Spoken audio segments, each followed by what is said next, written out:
Hello, everybody. Happy holidays. Welcome to our live Q&A show. We are so excited for this month's topic. We are going to be discussing team interpreting, also known as co-interpreting. My name is Kristen Burke. I am your host today, and I'm also the recruiting manager here for AMN Language Services. I am joined with an awesome team today, okay? We have Kelly, we have Jeremy, Lisa, Bradley, Audrey, and Trenton. Just the way this works, because I know we have a very varied group behind us from all different backgrounds. So Kelly is going to be, Kelly and Jeremy are going to be the ones who we are interviewing. And then Bradley will be voicing. He'll be the interpreter for Jeremy. Lisa will be the interpreter for Kelly. And I think I got everything straight. This is a larger group than we usually have. So before we get started, just want to let everyone in the audience know that, the main purpose of this session, of course, is to hear from you. So please drop your questions, your comments in the chat. We'll try to get to them throughout the show. Okay? So let's go ahead and get started. Kelly, why don't you tell us a little bit about your background?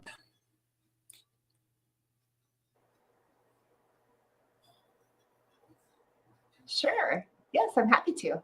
Hello, my name is Kelly Matamoros, and I am a hearing ASL interpreter, and I've been an interpreter now for about 20 years, just about 20 years.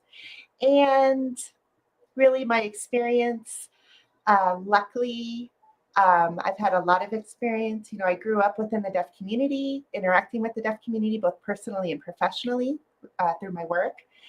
And I've always kind of looked where there have been deaf leaders, where I could grow, and where we could serve the best, where I could serve the best.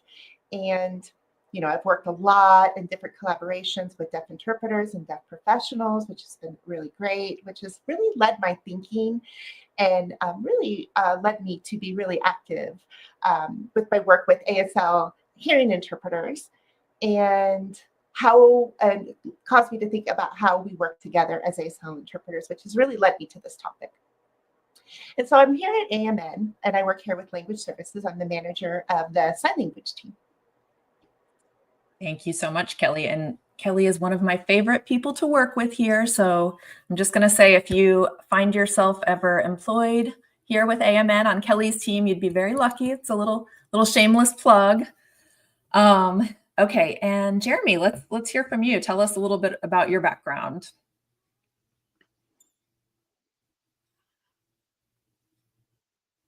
Sure. Hi there. My name is Jeremy Quiroga. Kelly has mentioned that she worked about 20 years or so in the field, similar to me, 20 plus years. This is VRI, medical VRI interpreting. I've done this for about 8 to 9 years, and that's where I want to be. Medical interpreting is my preferred field. I really enjoy it. I treasure it. I get immersed in that world. I am a full-time employee here at AMN. I love it. And I've been involved with the deaf community. I am deaf myself. And I love to teach and mentor and train other interpreters as well. I also teach workshops and travel doing so. I love the teaching aspect of my field as well. And considering myself as a privileged deaf person, some have said, you have a privileged deaf person because I have communication access, 95% access to 95% of the language. I wake up in my home, all here at my home sign. I go to work, we communicate with sign language. So the only time that I need to communicate with a hearing person that doesn't know sign language would be out in the world. So really, my daily activity has access to language. So I am privileged to have that in my life. I enjoy it, as Kelly mentioned, co-interpreting or teaming. You'll see us mention co-interpreting. I prefer not to mention teaming because it's more of a circle. When there's a team, someone has to lead it. This is co-interpreting, so there's two of us working together simultaneously on the effort. I love that. Thank you. And we are privileged to have you two. You're both great. So, okay, first question. So again, we have an audience with all different backgrounds. So let's just go ahead and get to the bottom of what is co-interpreting.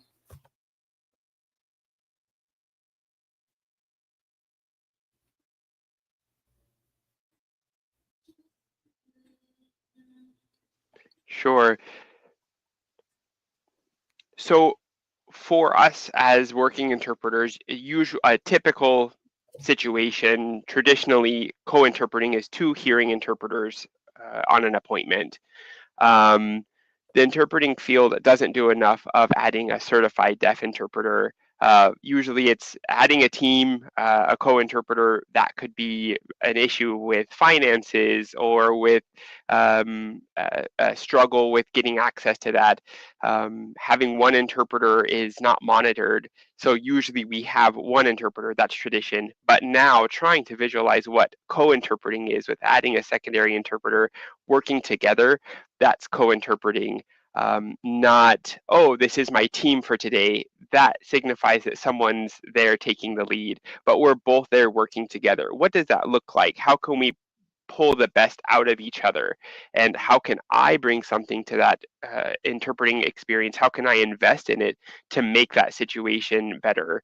And the situation as a whole, how can we as co-interpreters working together invest simultaneously in that experience, making sure that it's a better experience for those involved in the situation who we're interpreting for? So there's that aspect. Now we are noticing an increase in that interpreting field with co-interpreting, having two interpreters, pulling in a certified deaf interpreter, we'll call that CDI, and a hearing interpreter, a certified hearing interpreter, we'll call that CHI, pulling those two together. A lot of hearing interpreters typically will be interpreting and signing to a deaf person, and then the deaf person will sign and the hearing person will speak back. They will be voicing similar to what's happening right now. However, the hearing interpreter that's voicing isn't able to also provide feedback to the deaf person simultaneously.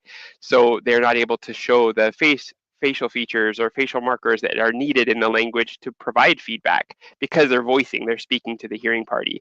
So the deaf person in this situation usually has some tolerance built up. They're used to this. It's normal. But adding a certified deaf interpreter fills that gap. They're able to provide feedback. For example, while the deaf person is signing, the hearing person, the certified deaf interpreter is able to say, "Oh, right, yes, agreed. That makes sense. Oh, that you want to tell the doctor that? Okay, we're making sure that's told." That way, they have someone that's listening. There's that feedback provided rather than just that arbitrary interpreter there that's not providing a lot of layers. So when we're able to have that feedback and the deaf person is able to get that feedback and understand that, oh, what I'm saying is being understood, there is that two-way communication, the interpreter is able to feel more commitment to the making sure what they're voicing is accurate and clear, and it really opens the world, and that co-interpreting situation makes it beautiful. Yes. That's great. Thank you so much for that, Jeremy. So it Yeah, sounds, and this is Kelly. I'd like to add something. sure, go ahead. Yeah, I just wanted to add something really interesting. What I've seen, it's been about 7 years now that we've been working, doing co-interpreting, trying to figure out the best approach and how to make this work and making, the modifications that are needed. And really, the benefit is really just supporting the patients, supporting the doctors, and really, upping our game in this field of medical interpreting, which is really, really cool. And we are very privileged as a company to have that. We have the training and we're able to provide that experience. And as interpreters, we are used, as hearing interpreters, CHI, we're used to working alone, but we don't have to. We have CDIs here that we can have join us and we can navigate this together. And that's really a privilege and a benefit that we have here at AMN. And it's really, we've been able to see the change and the impact that that work makes. And it's really impacting the field. So that's something that's really exciting. And when I think of ASL interpreter, most people think of hearing CHI interpreters. And now we're changing that schema and we're changing the expectations. And so it's not really a one interpreter situation anymore. Now people are getting used to seeing 2, sometimes 3 interpreters, and we're making those accommodations that are needed to make sure that the preferences of the patients are being matched. And especially in medical interpreting, this is so important. Communication is key. You have to have clear communication navigating through these topics. So thank you so much, Kelly. That's great. So, I mean, it sounds to me like it would always be ideal to have a co-interpreting situation, but we know, as Jeremy said, there are certain restrictions and limitations, that don't allow for that. So when is it like really necessary to have a team?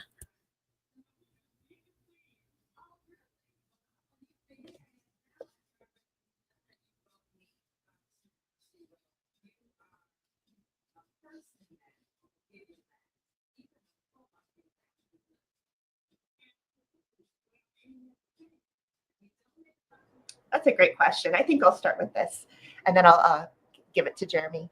But we both have different perspectives, but we both have very similar values. But me as a hearing person and Jeremy as a deaf person definitely come with different perspectives. When we started this, we did research to try to figure out, when do we call it a team, or when do we call a certified deaf interpreter in? Because the calls always start out with an interpreter that is hearing, and it's really the hearing interpreter's responsibility to assess the interpreter and make the decision when to call in a certified deaf interpreter. And in the beginning, we were trying to identify what situations. So we looked at the different situations, and then we agreed mental health is definitely one. Medical, especially when somebody is receiving a new diagnosis, like a cancer diagnosis, for example, that can be very shocking. And that could be hard information to process. Another situation that comes up are children that are under 18, especially when they don't have any deaf adults in their life. They might not have their language skills developed yet. Also, when there's just one deaf person with several medical professionals involved in a meeting, and there's a lot of medical jargon coming out them, it could be very overwhelming. So those are some of the situations that we identified in the beginning where we knew that we needed to call in a CDI. But since that time, we followed that protocol that we have set up. But we've realized that it's not just about language. It's also not just situational, but it's really just about the moment and what is needed in that moment for that interaction. Is there stress involved? Stress impacts communication. Also, the experience of the person in the healthcare system and the access that they have. Are they comfortable? That can really impact treatment. And we need to make sure that the doctors are really understanding what the patients are saying, so that way they can modify the treatment that is needed to make sure that they're getting the best care. So the people or the interpreters on our team that tend to call CDIs the most really have developed that intuition, and they know when to call a CDI. And they both, the CHI and the CDI, both contribute their skills, and they both work together to support each other to make sure that everybody in their interaction is supported. And a CDI is beneficial now, really, in any situation. Jeremy, would you like to add anything? Sure. So a bit of a story, a couple experiences that I've had. For example, as for someone that has deaf family, deaf children, and a hearing interpreter present, that will go towards the parents' level of communication. So the deaf children are kind of left out in that scenario. So when that happens, that's where adding that certified deaf interpreter, a CDI, that CDI is able, seeing in the situation, parents are understanding, let me as a CDI make sure that children are getting access to that communication as well. That's where there's more demands, and also providing that accessibility, language access for the children as well, so they can know what's happening with the parents and doctors conversation. As a one hearing child would with hearing parents in the room, we want to make sure those deaf children are able to have access to that world at that age. A second scenario might be something like one time I had a session And the interpreter said, not sure, but I need a certified deaf interpreter. Seems like there might be some stress involved. So I showed up on the session, we were interpreting, and the deaf patient was gearing more towards being more attentive to me as a CDI. And the deaf patient afterwards said, "Thank you. This was clear, this was comfortable, and I felt a sigh of relief." And afterwards, I know the hearing interpreter probably felt a little deflated after that. Really, that interpreter was fantastic for recognizing the demand, the nuance, the need for having a native signer present on that scenario to be able to provide service. I told the interpreter, that's fantastic awareness, to be aware of your skill, to be able to be aware of someone else's skill, to be able to make sure everyone understands your modesty, your humility in that situation is also needed. And that's a valuable skill too, to improve the service that we provide. Absolutely. Thank you so much. So how do you feel like the clinicians and physicians have adapted to this need? Like, are they kind of on board with teaming, or is it still kind of emerging in terms of the clinicians' adaptation to teaming?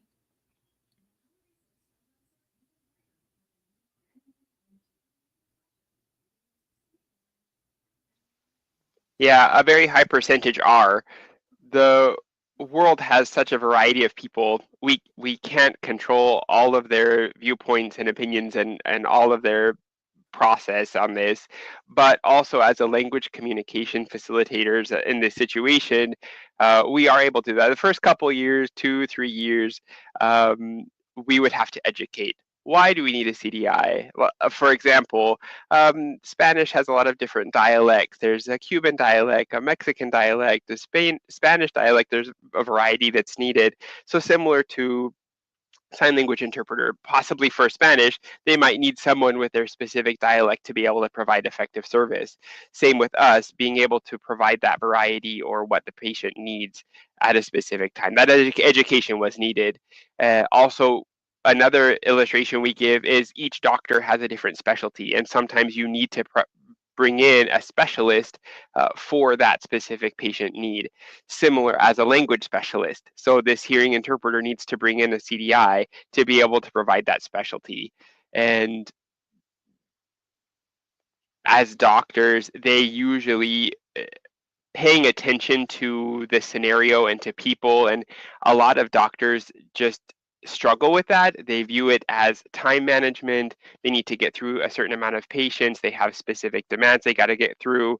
And so in general, as a whole, we're able to, if we see that, we're able to provide the service. And now the doctor is seeing that, oh, deaf people are getting what I'm saying. This communication is being effective. The patient is following through on the medical instructions. Seeing that success is wonderful. Right. And just to add something to what Jeremy just said, we provide on-demand service, right? So what happens is when we're interpreting, we'll say, if you don't mind holding one moment, I'm going to add a CDI. And it might take a few minutes. Sometimes it takes a little longer, but most of the time we can pretty much bring somebody on right away. And that is a barrier to their process at times when they have to wait. But sometimes they're like, well, why do we need 2 interpreters?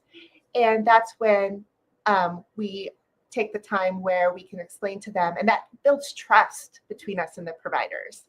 And once the interaction is done, then they feel satisfied because they see, wow, the interaction went so much better. They see the value in adding the CDI, and everybody leaves on the same page. So it's really beautiful.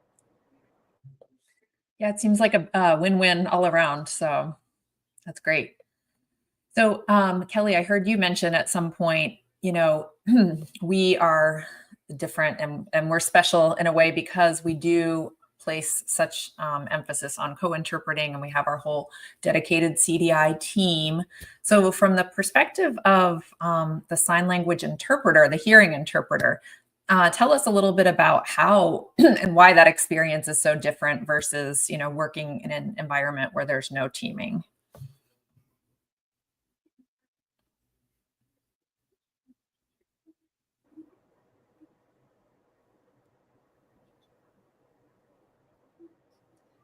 Sure, I can talk about this all day, about the benefits for having both a CDI and a hearing interpreter working together and working as co-interpreters.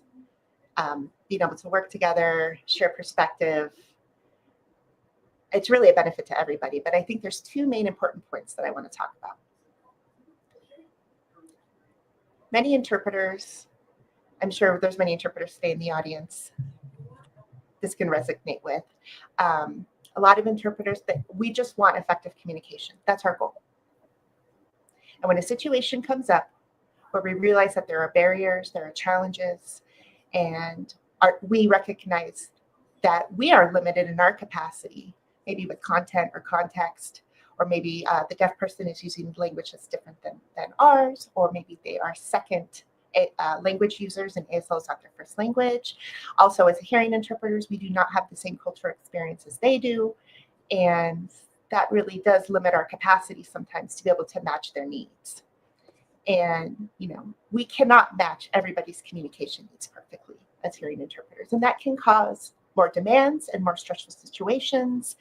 And especially when there are other demands happening as well.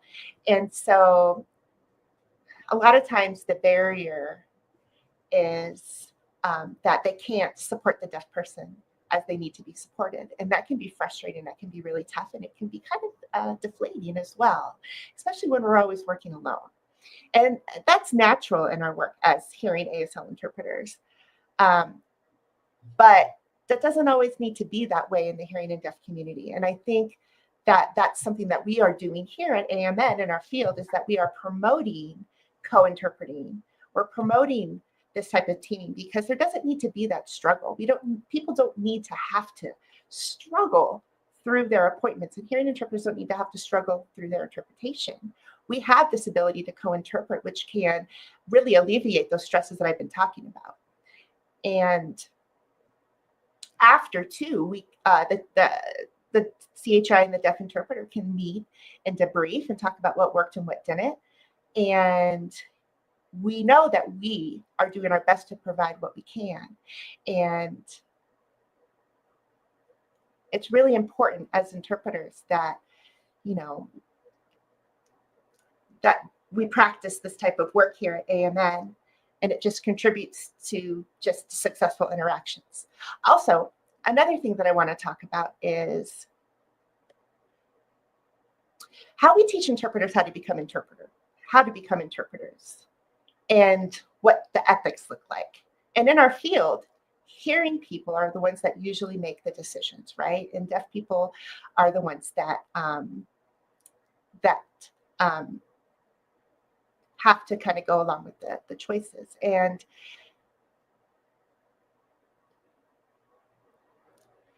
that's something that's kind of been inherent. But often when we make decisions, we're as interpreters, we follow the CPC, we follow our ethical decisions, and we follow what we have been taught. But does that always benefit the deaf community? Not always.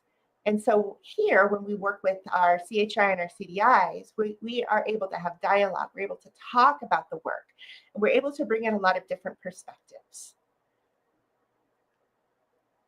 So, for example, would be like, this situation happened. How does this impact the deaf person? Or this situation happened. How does this impact this person? And we're able to really open our minds and really talk about, like, did we make the right decision? Did this impact the deaf community in a positive way? So that's really a benefit that we have here with co-interpreting and being able to have a hearing and deaf team that are able to work together. Yeah, I'd like to add something too. Something we have to watch for our interpreting field is a lot of stigma is involved with this. There's a lot of negative stigma. For example, I've seen many say, "Oh, I don't need a CDI. I'm good. I'm good with the interpreter," or the interpreter will say, "I'm good without a CDI. I'm a good interpreter." That negative stigma, that's a negative response or a selfish response to providing full access to that deaf patient that they need. So we know they're still going to, the majority of our field is hearing people. There's hearing people that are native signers and hearing people that aren't, those that have grown up signing or socialized with deaf people growing up, but they still are a hearing person. So what they have will automatically gear towards the hearing space. What they hear will pull their attention. If there's a loud noise or something happening in the room, it will pull their attention away from the deaf space. Or if they need clarification from the hearing doctor, they will automatically pause their signing and speak to the doctor. That's going towards that hearing space. That they'll have to explain, oh, hold on just a second, I'm signing to the deaf patient, hold on, I need clarification, but that deaf person doesn't have access to that communication. Do I need to do that? Do I need to, if I had a CDI in that room, would that be needed? Things like that is a potential negative stigma. Another one, from the deaf community accepting a certified deaf interpreter. That's starting to change. There is some improvement. 20 years ago, starting in this field, it was very interesting. CDIs were for those deaf that didn't have a language, that had atypical language or developmental disabilities, things such as that. So the deaf stigma was, oh, I don't need a CDI because I don't fit in that role. It's only for those that have developmental language struggles, not for me. I'm fine with my language. So the deaf community now understanding that, oh, seeing two interpreters in the field, they have an opportunity to have complete access to all communication in that setting. And they're hopefully, as we keep going, that language and that stigma is starting to change. And a lot of them are saying, oh, I see a deaf person, that will add a second interpreter on the screen here at AMN, and they'll say, oh, I don't need a CDI, I don't need to hear a deaf person. And then the CHI is saying, oh, I'm missing gaps, I need that deaf perspective.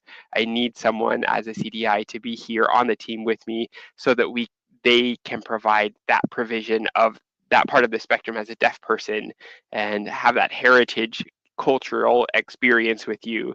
For example, Trenton is deaf. It's very comfortable here to watch Trenton signing. For me as a deaf person, watching someone signing my language, how I would express it, really makes sense to me. These questions are very clear. I can turn my brain off and just enjoy the question and answers. Then if it were a hearing person, sometimes a hearing interpreter, sometimes I have to turn on that thinking cap and keep going and thinking of what's being said, because it's not how I would natively express that. And we know that there's a high level of language users and grammatical structure, and it's very complicated. Interpreting is very complicated as a whole. So we know that the hearing interpreter, CHI, in a situation is doing a lot of work mentally, physically. There's a lot involved, but there's a space over here that's missed, that the hearing interpreter is not able to provide and fill those gaps. It's not about the interpreter, it's about the deaf person's experience and the services that we can provide in their medical field and in their experience in the medical system, and that apply that experience to how that interpretation is done, and you'll have a beautiful scenario. Awesome. I love it. And I'm so glad we at AMN are moving in the right direction of breaking those stigmas. I have to say, on the candidate end, I mean, we hear all the time that that's like a number one reason people want to come work for us. So I think that stigma must be, breaking. So that's good. All right. So Kelly, I'd like to know, I don't know if you can draw back to the way back when time machine, the first time you co-interpreted. Any tips that you can give to some of our newer interpreters out there who maybe are nervous about co-interpreting?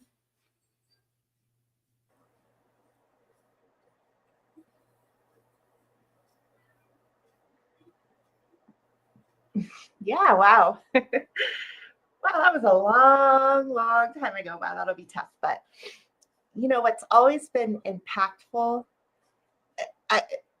is really every time I co-interpret with the CDI is impactful. When we work together, I can see the deaf person be at ease. It's really interesting. So what I do is I explain to them that I'm the patient and the provider that I'm going to be calling in a CDI, and I ask them to please hold.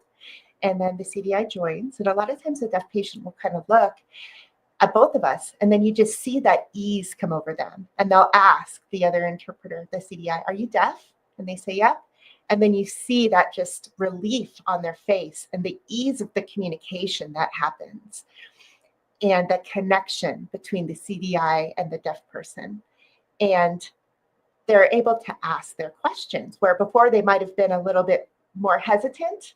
And for me, that is really important because I know anytime, I go to the doctor, it's stressful. It's not an exciting time. Who loves to go to the doctor? Nobody, right? So often in my work,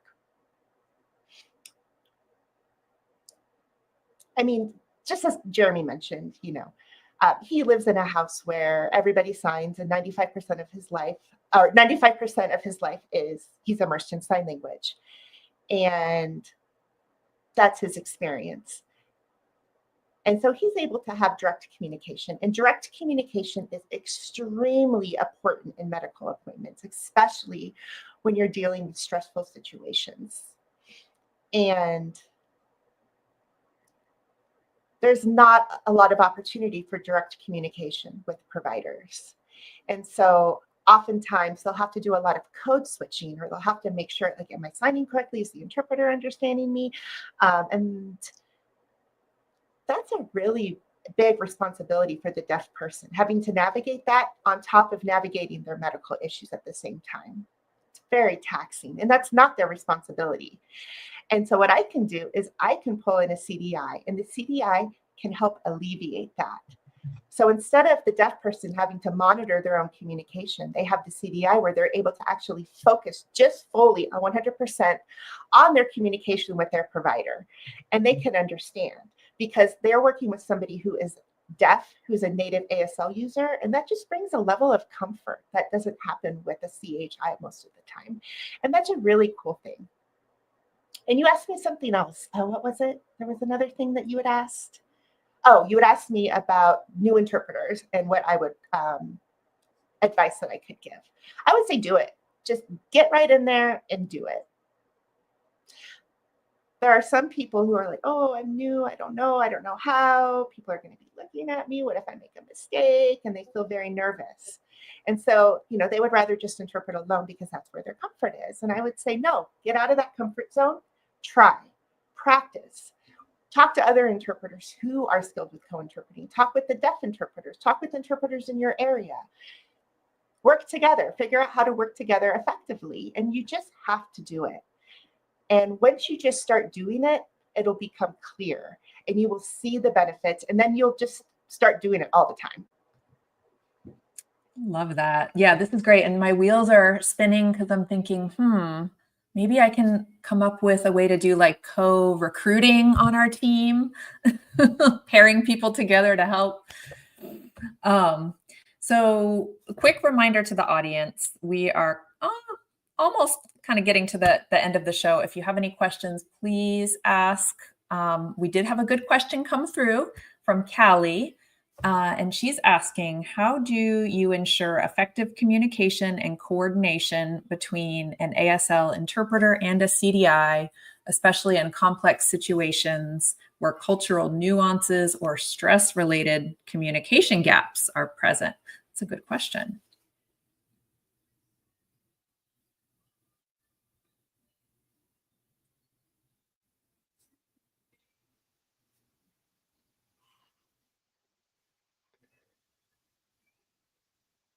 So here we have that team perspective. Like the sign for this is both eyes looking at each other. So sometimes that's a new concept that we're kind of developing. We provide workshops that it's important that people learn how to be like water. And like Bruce Lee said, so we pull those two, that co-interpreting, they each need to have the perspective and eyes on each other. It's not just one interpreter looking at the other while they do their work. It is a constant check with each other, working on that space together. And sometimes I'm aware of this area of space that needs to be applied into the interpreting scenario that isn't, and I can add that in. Or the hearing interpreter is needing to be focused more on a situation in the room that's happening with the doctor, and the deaf person has to make up the CDI has to make up that space. So having that ability and skill to be able to provide both of those to work together.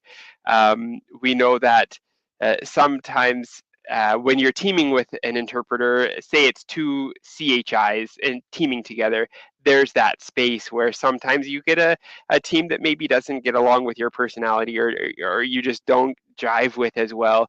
That happens at times. We all know that happens in our work, and that happens with CDIs and CHIs as well. But if we're both present in the scenario, in the situation, and we are equally providing access together in that space, then we can both provide access and focus on those who are using our services, the hearing doctors and providers and the deaf patients, that they can both access that communication in our field. Is important to recognize that and to bring that forward. So recognizing the needs in a scenario, in a situation, in a medical session, and providing what is needed, a CDI in that moment, recognizing that need and being able to provide that communication and go along with the process, not being afraid to ask, even in the middle of our work. Don't be afraid to ask, hey, I need a little more support this way, to the CDI. Hey, can you provide that? Or vice versa. The CDI can say, I need something more from the hearing interpreter. Keeping that line of communication open is crucial. Awesome. Thank you. And thank you, Kelly, for that question. All right. So I know the audience always loves to hear stories from the field, real life examples. So do either of you have a great story that you'd like to share about a time when co-interpreting just, changed a session, or it was like a light bulb went off, everything was much better? Yeah.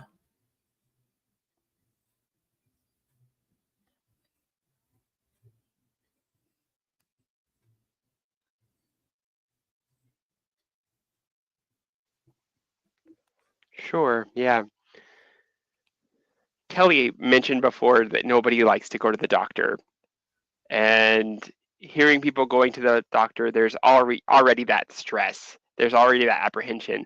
The deaf person has that too, but it's tripled, quadrupled, because my stress of going to a doctor's appointment, is my interpreter going to be adequate? Is it going to be good? Is the interpreter going to be there? Are they going to have a good rapport with the doctor? Is the doctor going to be patient with the interpreting process? All of that is going on in my mind while I'm approaching my medical appointment. So that really impacts my experience as a deaf person going into a medical field, or going into a medical appointment. And those deaf people in our field have that every day. They're navigating this medical system that isn't easy for them, and often, unfortunately, that leads to anger. And so we'll say, oh, that's just angry deaf people, that they're just expressing their anger that way. We will label them that way. Oh, they're just angry. But sometimes the deaf people are going into an appointment or whatever, and they're just angry, they're upset at navigating the system. When they have someone that can understand them, it's great. They feel, even if they do just feel angry that day, and they're starting, and oh, the interpreter missed it. Maybe the interpreter didn't miss anything, but they're starting to insult and criticize the interpreter. That is a frustrating scenario for all involved. And that's a barrier by emotion. The emotion is interrupting that scenario. So if the interpreter realizes that, calls a CDI in the room or in the session, and again, having that same cultural experience going to a deaf school, when a deaf person is angry or frustrated or just having a rough day, we know how to match their emotion. So I am able to raise my communication to what's needed and help them, aid them in calming them down, because I'm there, because a CDI is present. So we're able to remove that anger barrier in communication, because as a CDI, I'm able to look past that, because I've had similar experiences. I know what that is. I know what that feels like. I've grown up as a deaf person. So having that and bringing that to a session, we're able to remove those barriers. Even if it's emotional, we're still able to look past that and be able to focus on their healthcare. Thank you, Jeremy. Kelly, do you have any stories you'd like to share?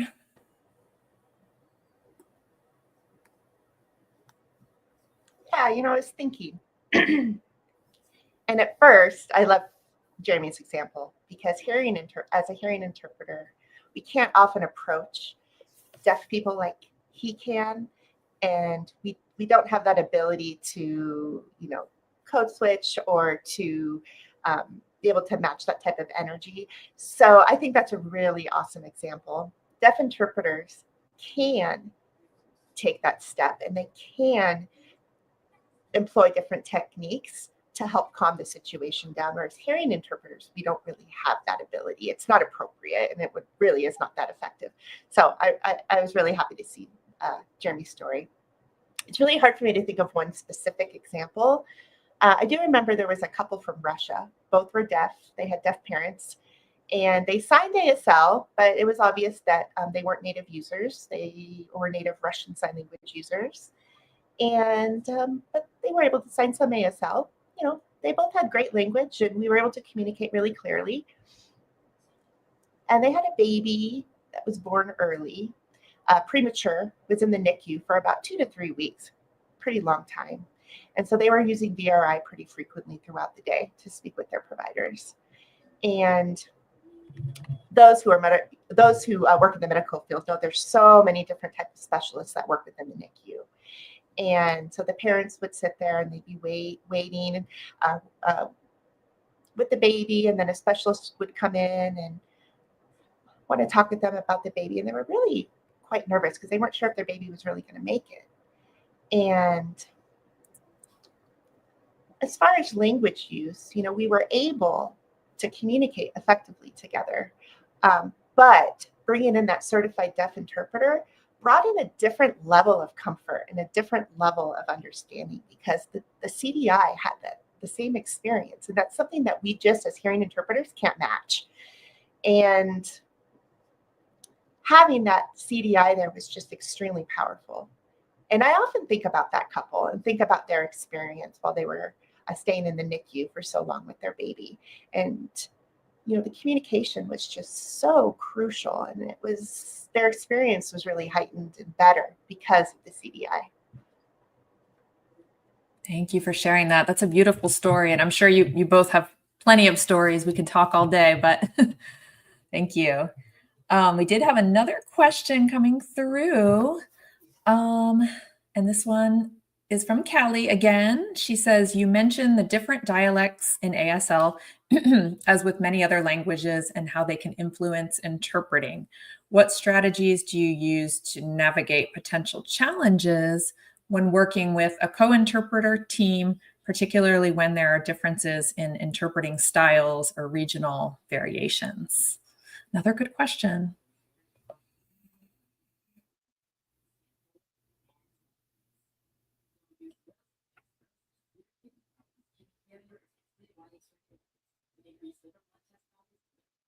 I can add my 2 cents, and Jeremy can add if he would like to. But that's, the really cool part about co-interpreting. We have trust. We have to have an open mind. And the first step is, recognizing that language is complex. And there's oftentimes that, we can meet a deaf person and talk with them, but not everybody is the same. There's regional, there's accents, there's, lots of language nuances. And as a hearing interpreter, we're second language learners, most of us. And our ability to navigate those type of language differences is limited. Where when you have somebody like Jeremy, who's a CDI, who is native, who has those same experiences, who uses ASL in their everyday life, it's different.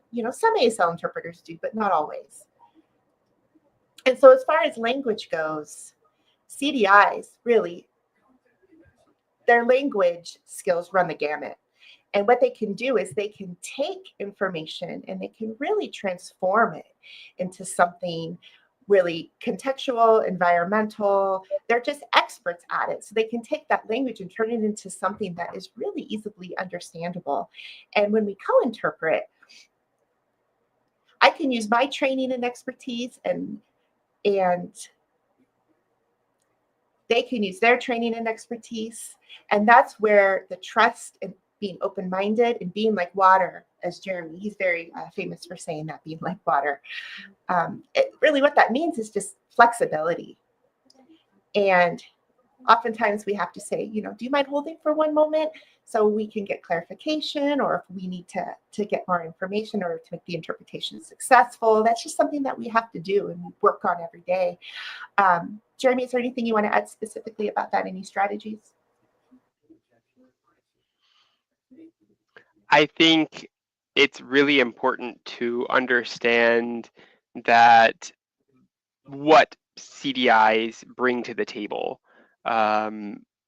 Sometimes the skill is missed or it's unclear to be able to be identified as a skill, but having that CDI present is powerful.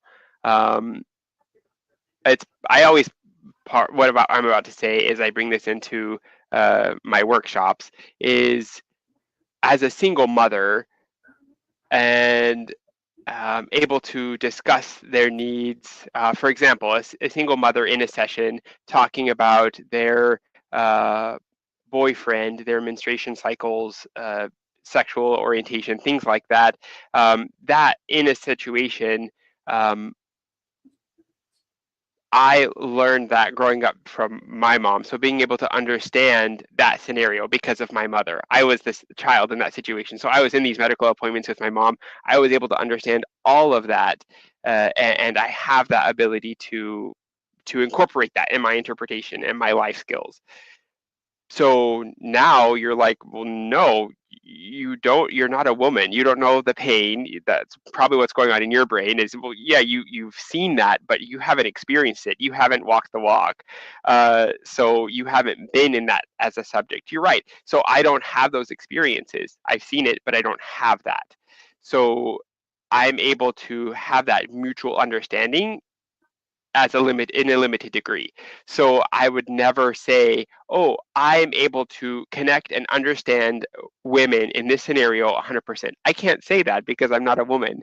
So that's how it applies to the interpreting field. Whether an interpreter, a hearing interpreter, your best friend is deaf, you grew up with deaf parents, you have a sibling that's deaf, their experience is subject. It's not completely 100% as a deaf person would experience their life.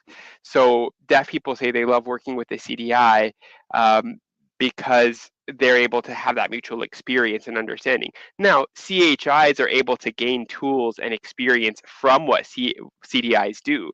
They're able to put things they've learned in their tool bag and utilize those and see, but they have to go through their tool bag at each session and say, is it this tool? Is it this tool? Is it this tool? No, no, no. Whereas when a CDI shows up on a situation, we know, we have that instinct to be able to say, this tool matches this patient, and I'm able to bring that out because I already know what tool is needed. I've been there, done that. I have that experience, and it's palpable. So it's more frustrating for a deaf person in a situation when the tools are being brought out, when a CDI is brought on to be able to make sure that's clear. Right. And when we co-interpret, there are times where, sometimes we need receptive support, sometimes we need sign support, sometimes we need, some different type of technical support or things like that, or sometimes we're just not really sure what to do. So we do provide training. And Jeremy and I, like Jeremy said, that we do provide workshops, and we do want to see more co-interpreting happen, not just at AMN, but we want to see this nationwide because it really does benefit the community. That's great. Thank you so much. And we have time for one more question from the audience. Somebody would like to know, what is your experience working at AMN?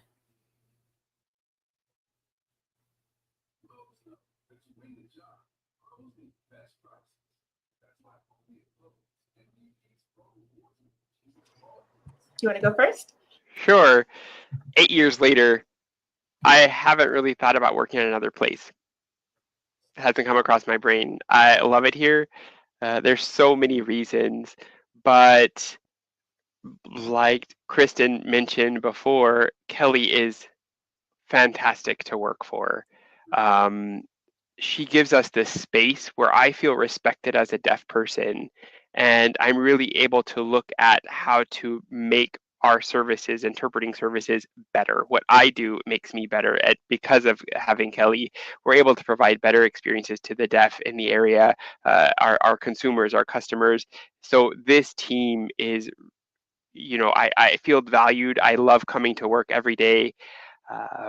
And I think that's important for me, for my values.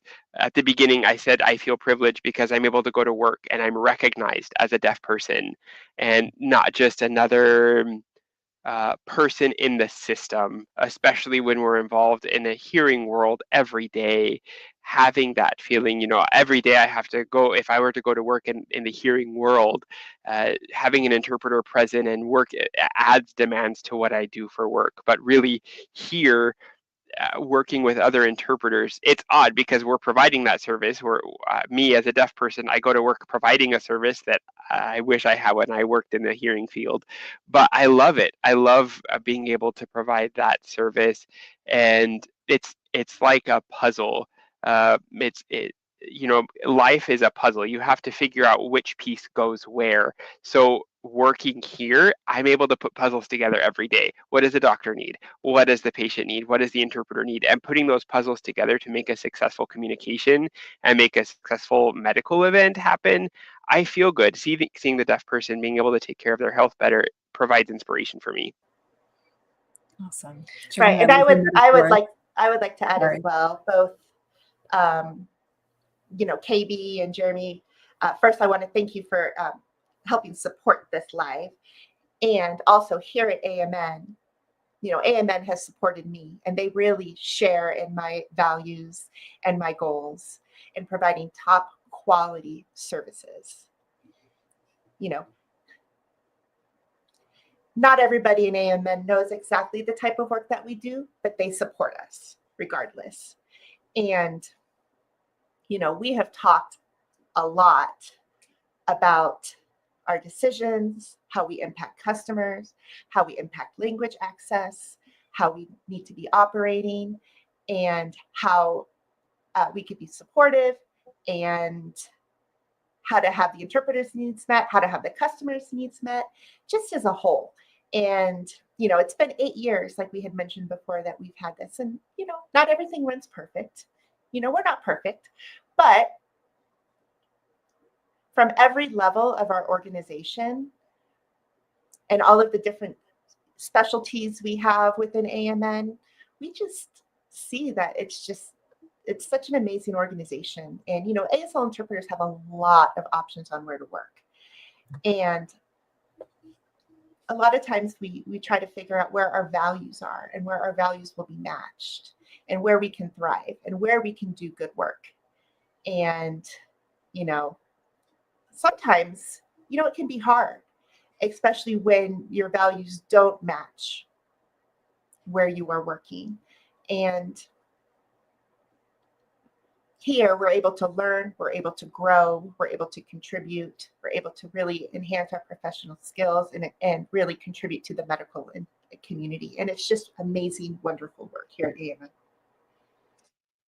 Thank you both. And we are hiring, in case anybody's wondering. We have multiple openings right now on the ASL team. So if you're interested, please go to the website, amnhealthcare.com, visit our careers page, and we can get you in touch with Kelly and the team and get you some interviews. One last question.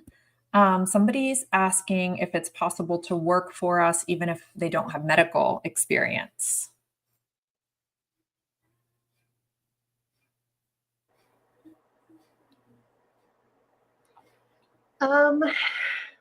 That's a little sticky.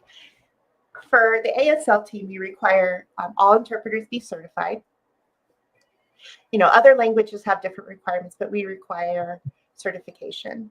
And with VRI, ASL is a 3D language, but when we work in the VRI setting, it's 2D, which can be a challenge. It's also remote. We're not there in person, so that can pose some challenges as well.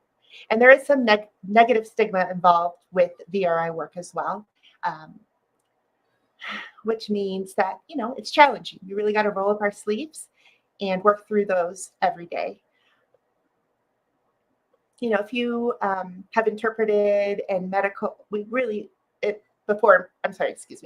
you've interpreted before medical in person, that's very good experience to have. We really do want people that have experience so that way they can meet the needs of the patient. But if you're an interpreter who has been interpreting for a long time, but have only touched on medical interpreting just in limited capacities, but you've been certified for a long time and you have a lot of years of experience and you are used to working in a virtual setting, then I would recommend that you contact us and go through the screening process. We do have a screening process to make sure that we are hiring the right people who will be successful here. And we want to make sure that we're hiring interpreters that will do well and that will thrive in this environment and that will provide top quality services. But our interpreters really come from a variety of different backgrounds. So I would recommend you contacting us. Yeah, and adding on to that, when you're involved in any interpreting scenario or any interpreting field, you have to analyze yourself and see, do I know that field? Do I know that specialty? Am I familiar with it? If a person grew up with parents that are doctors and have had those medical conversations throughout their whole life, they have that knowledge. They have those experiences that they can make an appropriate interpretation, knowing some anatomy. I mean, of course, you don't have to know everything, but where's the liver, where's the pancreas, things like that. To be able to sign accurately, though, that information is important too. So sometimes you have to ask yourself, do I fit? But also other things that I'm really proud about AMN for our ASL team is that the work samples that we receive, we have 2 CDIs that review that. So it's a CDI screening process, which is wonderful. So the work samples that are brought in are analyzed and rated by CDIs. And what we suggest, Kelly follows that, because if we both say no, then it's a no. And if it's a yes, it's a yes, excitingly. So I really, hats off to Kelly for that process, because that gives us empowerment as a deaf community to be able to filter our interpreters. And sometimes we do deny an applicant, also sometimes because of attitude of how they're portraying their interpretation. And it's really important we're in stressful medical situations. They have to have the right attitude. They have to want to be here and interpret for the clients that we're servicing. So those are the level of things that we want to provide and hire interpreters that fit those needs. Yeah. And we have had instances where we've maybe declined someone, and then a couple of years later, they come back, they've gained more experience, or they've gone through some trainings, and then we'll put them back through the process again. So one last caveat, we of course have jobs open for interpreters, for spoken languages, with a variety of different languages that we're hiring for. And certainly, we have some training program options. Even if you don't have the medical experience for spoken languages, certainly put your application in and we'll try to talk to you. And I think my throat's telling me it's time to end. So this has been wonderful. Thank you so much to Kelly and Jeremy. Thank you so much to Lisa and Bradley, Trenton and Audrey behind the scenes. You guys are just amazing. I'm so proud I get to work with you. And we will see everyone at the next live show. Thank you, interpreters.